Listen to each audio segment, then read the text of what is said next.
Salut à tous! Aujourd'hui, je voulais vous montrer comment je valorise ma production de raisin pour en profiter toute l'année. Bien sûr, on peut partager un petit peu avec les poules, mais pour ma part, j'ai choisi d'en faire du jus. Et pour ça, l'année dernière, j'ai acheté un petit pressoir. Alors, comme j'ai quand même pas l'intention de me lancer dans une production industrielle, j'ai choisi un modèle assez petit. Celui-ci, il a une capacité de 9 litres et demi. Je vous mets la description à l'écran, comme ça vous pouvez mettre en pause et jeter un œil si jamais ça vous intéresse. Il est composé de plusieurs éléments, donc je vous propose de faire le montage ensemble. Ensuite, on verra comment presser les grappes, obtenir le jus et l'embouteiller pour pouvoir le conserver. Allez, c'est parti! Alors, la première chose que je voulais vous montrer, c'est déjà, j'installe sur un petit morceau de planche d'OSB, là, comme ça. Parce que quand je le manipule, quand je fais couler le jus ou alors quand je serre et que les pieds ripent, ça peut faire des traces sur le carrelage. Une fois que mes deux éléments du corps sont en place, il va falloir les solidariser avec des petits goupillons comme ça. Je vais vous faire un gros plan, ce sera plus parlant.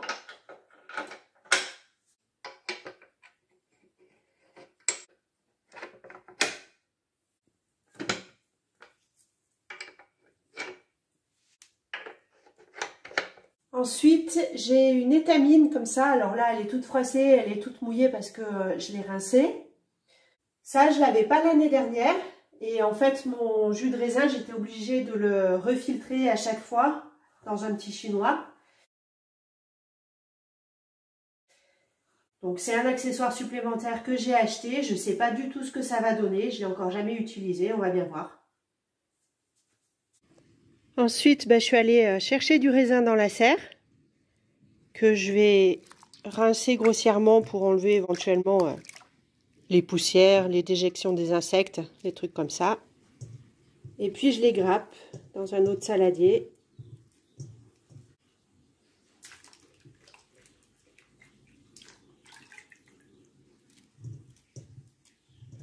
S'il y a des petits grains abîmés, je les enlève au passage.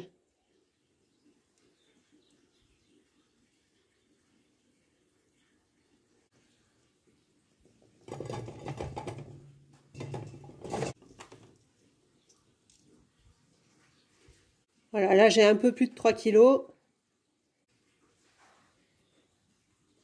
Et maintenant, je vais écraser un petit peu les drupes pour pouvoir les éclater, faire sortir le jus. Alors pour ça, j'utilise mon presse-purée.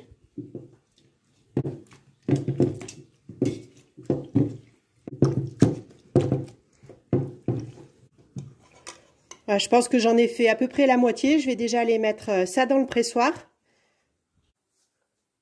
Donc on se retrouve dans la maison avec mes drupes éclatées. Et je vais les verser dans le pressoir, dans l'étamine. Alors l'étamine, je vous le répète, c'est la première fois que je l'utilise.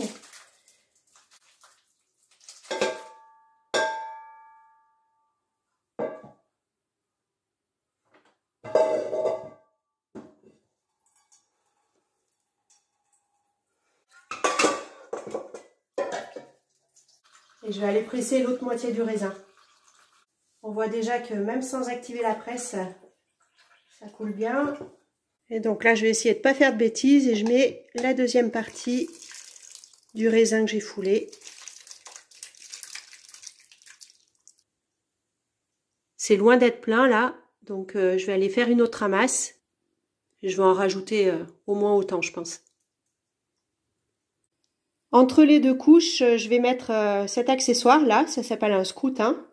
Alors ça aussi, je l'ai acheté pour cette année. C'est la première fois que je vais l'utiliser. Et c'est censé améliorer le rendement.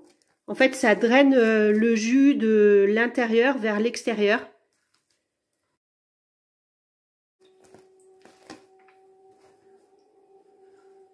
Bon, là, je galère parce que j'ai qu'une main. Hein. En fait, l'année dernière, quand la presse était finie et qu'on retirait les déchets, les résidus, on se retrouvait avec encore plein de drupes pas éclatées. Donc, on avait quand même une perte assez importante de jus. Et ça, c'est censé améliorer le truc. Donc, on va tester. Allez, la deuxième.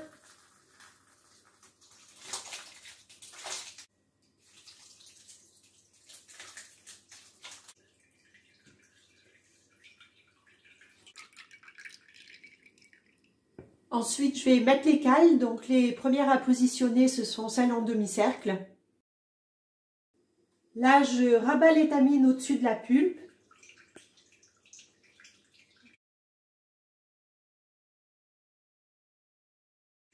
Et je mets mes cales. Je commence à appuyer un petit peu à la main pour bien tasser. Ensuite, je vais mettre les cales rectangles. Donc, j'en ai 6 comme ça. Les premières, je les mets perpendiculairement à la coupe du cercle.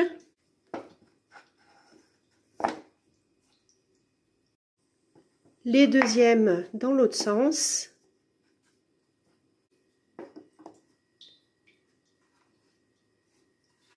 Il faut essayer de faire en sorte qu'elle ne frotte pas, qu'elle ne touche pas les montants sur les côtés. Il faut qu'il y ait un petit jour. Après, il y a 7 grosses pièces à mettre. Voilà, donc là, il suffit de la visser jusqu'au bout. Quand on arrive au niveau des cales, après, il faut faire tout doucement. Et quand la pièce métallique touche les cales, il faut les tenir un petit peu. Sinon, elles vont tourner. Donc au début, il faut les tenir pour que ça se cale. Voilà. Donc là, ça va pas aller. Il faut que je rajoute des pièces supplémentaires. Parce qu'en fait, vous voyez, ça touche là. Donc quand je vais serrer, la pièce métallique va descendre et ça va gêner avec le tour en bois comme ça. Donc je vais rajouter les 6e cales.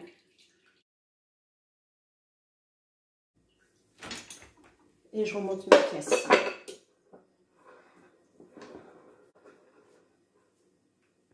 Regardez, si je tiens pas les cales, ça les embarque.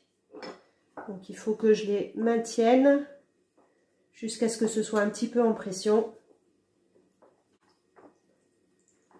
Voilà, là ça devrait être pas trop mal. Et les derniers éléments,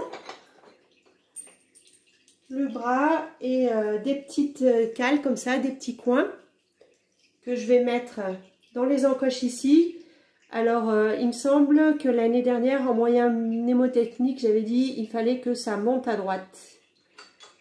Voilà, donc la pointe vers la droite. Et là, je vais commencer du coup à faire les allers-retours avec le bras jusqu'à ce que ça force. Donc au début, je tiens mes cales en bois derrière.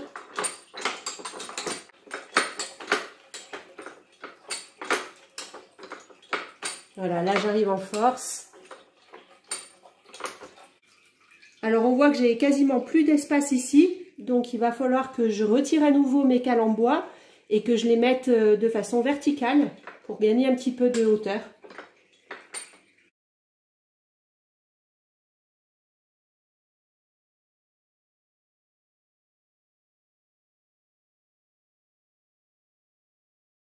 Donc voilà, je les mets droite.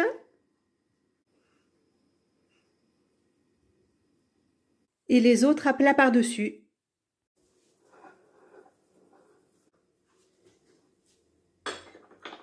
Mon bras de levier, les petites cales qui montent à droite et on y va.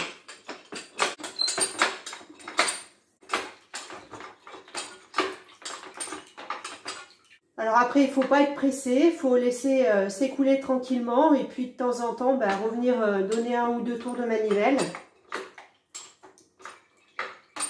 Pendant que celle-ci, elle finit de se presser, du coup, moi, je vais aller ramasser un autre panier de raisins, les grapper, le fouler, et puis on enchaîne. Une fois que tout le jus est extirpé, je vais aller le mettre dans une cocotte et le monter à ébullition. Je vais le laisser bouillir une dizaine de minutes à peu près, et ensuite je remplis mes bouteilles à chaud. Là, mon jus a fini de bouillir, donc je vais passer à la mise en bouteille. Avec l'étamine, il est bien clair, il n'y a pas l'air d'y avoir beaucoup de dépôts, mais je le passe quand même au chinois. Donc je le remplis à chaud, c'est du jus qui est destiné à la conservation. Une fois que la bouteille est pleine, je vais la fermer et l'entreposer à l'envers jusqu'à refroidissement total. Même principe qu'on fait avec les confitures, hein.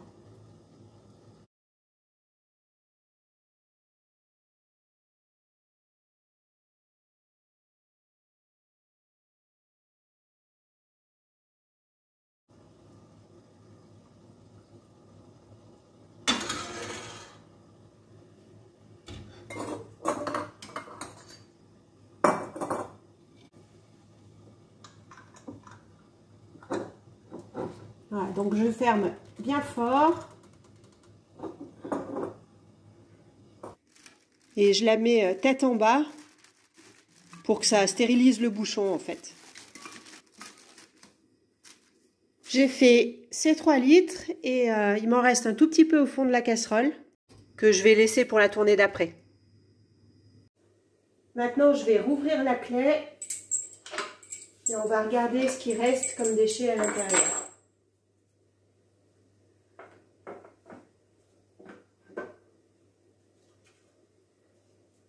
Alors déjà, ce que je peux dire, c'est qu'avec l'étamine, c'est nickel. Parce que l'année dernière, quand je ne l'avais pas, j'avais plein de pulpes qui venaient se mettre dans les petites rainures là. Et là, ça sent nickel.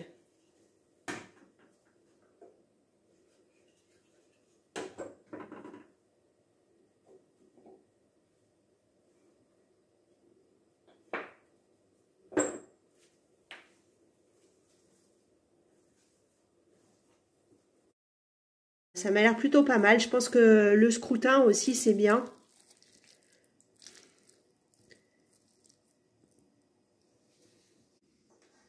Voilà, donc ce qui me reste avec quelques drupes. Vous voyez, par exemple, celle-ci, elle n'est pas du tout éclatée.